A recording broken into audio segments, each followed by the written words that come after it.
Si bien República Dominicana ha mostrado avances importantes en términos de participación de la mujer, tanto en el sistema educativo, donde ronda un 97% la tasa de inserción de las chicas sobre los chicos, y hemos logrado también un avance en términos de participación en el mercado laboral, esa realidad coexiste con un tema de gran sensibilidad, que es el hecho de tener violencia de género, con estadísticas que nos sitúan en un tercer lugar a nivel regional, con cifras que van desde 150 a 200 feminicidios y casos de violencia de género.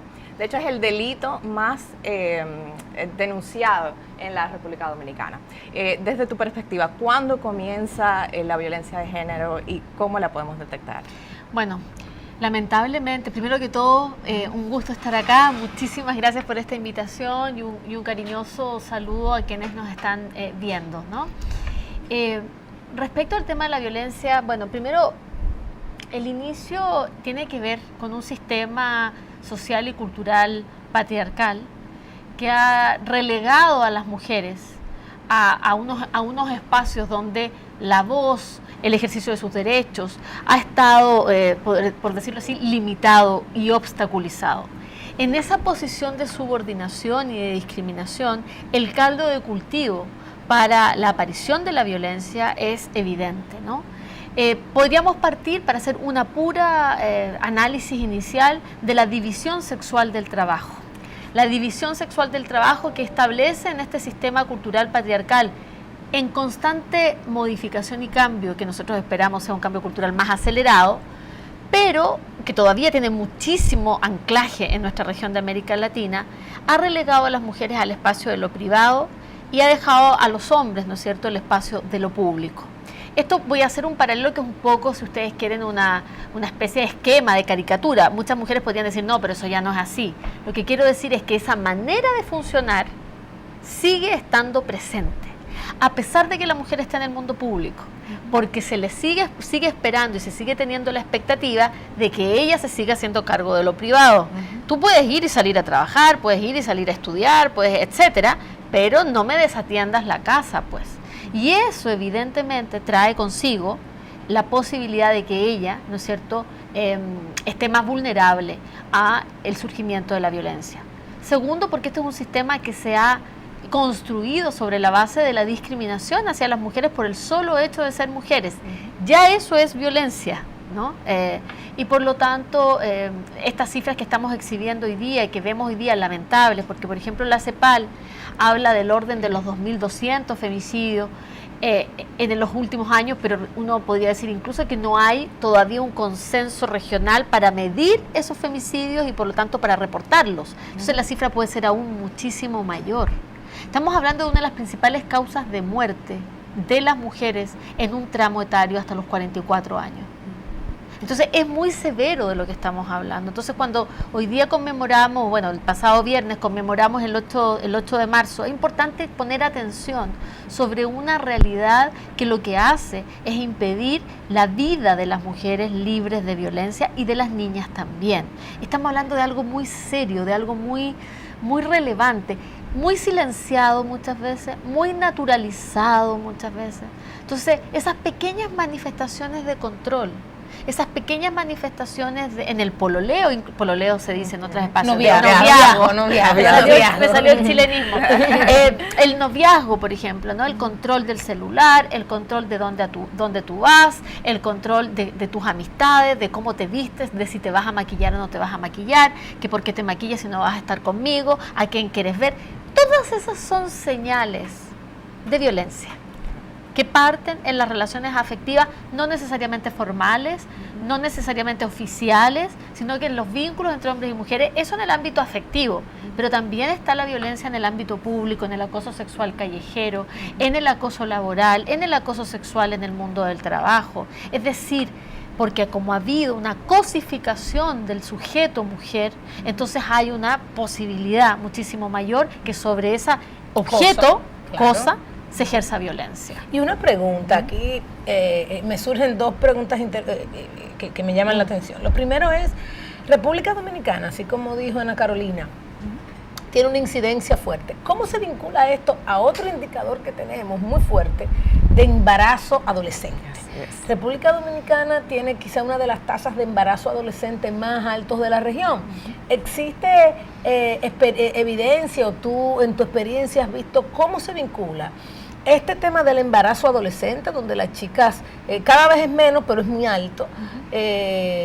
¿Cómo esto se vincula con el tema de violencia ex ante y ex post, ¿verdad? O sea, cómo es el embarazo quizá una respuesta a salir de un esquema de violencia para meterte en otro totalmente diferente, pero quizás en otro. Y el segundo era lo que nos comentaba antes del programa, de cómo las chicas disfrutan la ciudad misma, que puede ser resultado de este esquema de violencia. Sí, importantes las dos preguntas.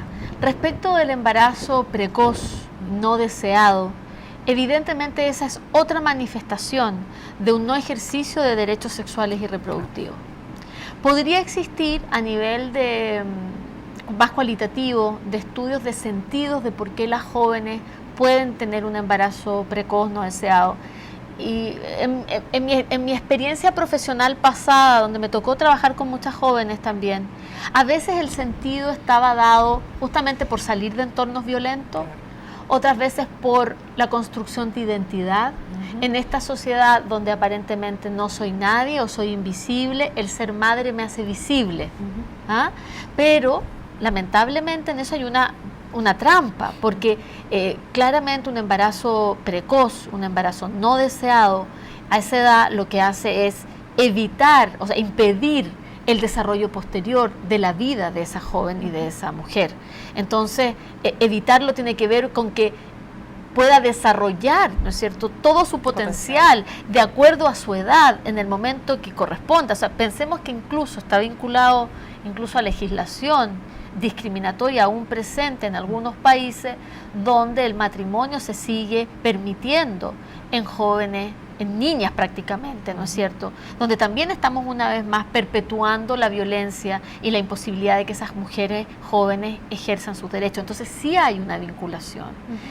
Y por eso es tan importante una cultura de socialización en derechos de las mujeres. Estamos hablando de derechos humanos de las mujeres. Algunos lo ven desde la perspectiva del desarrollo, que también podemos decir que el ejercicio de los derechos humanos de las mujeres permiten el desarrollo de los países también, pero sustantivamente y especialmente es un tema de derechos humanos, a que esa joven pueda desarrollar su vida de acuerdo a sus propios intereses, motivaciones y sueños, libre de toda violencia, que realmente sea libre para elegir. Y por eso yo hablo más que de embarazo adolescente, hablo de embarazo no deseado, de embarazo precoz, de un embarazo que no se pudo controlar porque esa niña no tenía acceso al ejercicio de sus derechos sexuales y reproductivos. Y con respecto a la segunda dimensión, que también tiene que ver con las cosas cotidianas que nos suceden y que sin embargo denotan que estamos casi habituadas a estos entornos hostiles y violentos hacia las mujeres, que es el derecho a la ciudad. Nuestra promoción desde ONU Mujeres y también experimentándolo acá en República Dominicana, de manera, nosotros creemos muy importante, es que podamos desarrollar el proyecto Ciudades Seguras, que se han desarrollado en otros países del mundo, que tiene que ver justamente con llamar la atención de la manera diferente en que hombres y mujeres vivimos la ciudad.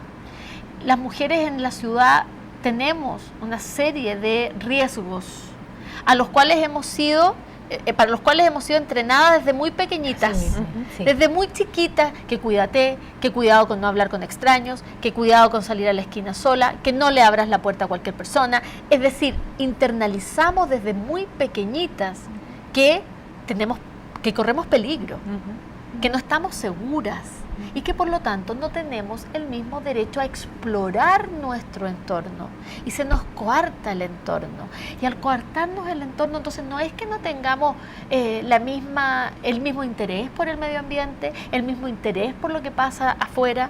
No, sí, lo podemos tener, lo que pasa es que ha estado cortado y ha estado coaccionado producto de esta sensación de violencia a la cual podemos estar expuestas permanentemente. A las niñas nos cuesta explorar los espacios, les cuesta explorar los espacios desde muy pequeña, también porque la ciudad ha sido de alguna manera construida y planificada desde una mirada masculina. Así es. Entonces, siempre digo y doy el ejemplo porque es muy concreto, espacio de entretenimiento urbano, espacio de desarrollo deportivo, una gran cancha de fútbol, un pequeño espacio para las niñas. Hoy día las niñas juegan fútbol, cada vez más, ¿no es cierto? Pero durante muchísimos años, y sigue estando internalizado que el fútbol casi profesional y el que realmente vale la pena es el de los hombres. El de las niñas puede ser un juego, ¿no?, un poquito divertido, pero también tiene que ver con cómo soy dueña yo de esa cancha de fútbol para poder jugar como niña, ¿no? Entonces, poder cambiar estos patrones, planificar la ciudad desde una mirada integral, desde una mirada inclusiva, que muestre las necesidades y se haga cargo de las necesidades de las mujeres es muy importante. Ver los recorridos que hacen las mujeres en el transporte público, por ejemplo, donde esperan el bus para ir a recoger a los niños para hacer sus actividades cotidianas, porque lo hacen y lo siguen haciendo principalmente mujeres, es algo que hay que planificar con las mujeres.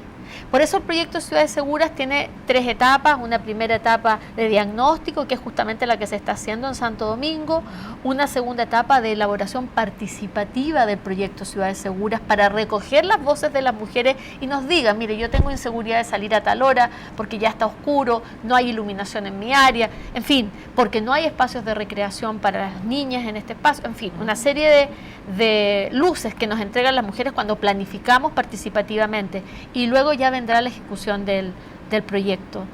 Pero sí, tiene un fuerte componente ligado a cómo superamos y prevenimos la violencia también en la ciudad, porque todavía, por ejemplo, se naturaliza el acoso sexual callejero. Y creemos que es normal.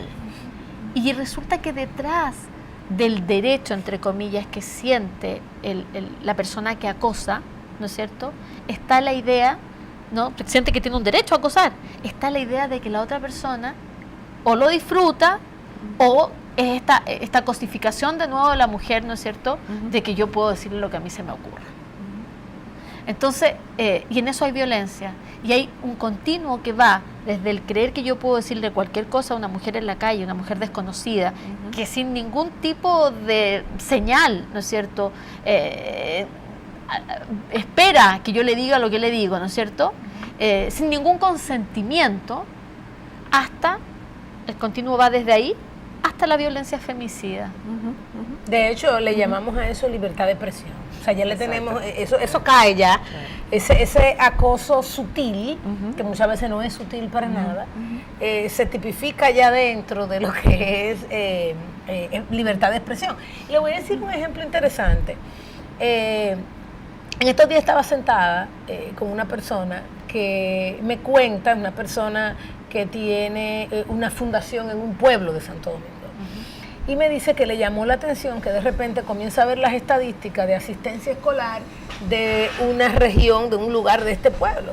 Y va y dice, bueno, déjame ver qué es lo que está pasando, y comienza a visitar los hogares de por qué las niñas están dejando de ir al colegio. Deserción escolar. Y lo que se encuentra es que los padres dicen, lo que pasa es que el camino para llegar a la escuela, hay unas personas y me pueden violar a mi niña, y ya han violado varias niñas, así que yo prefiero que mientras no hacen otro plantel o no pongan más seguridad, pues entonces yo prefiero no enviar a mi niña al colegio, pero el varón va sin ningún problema.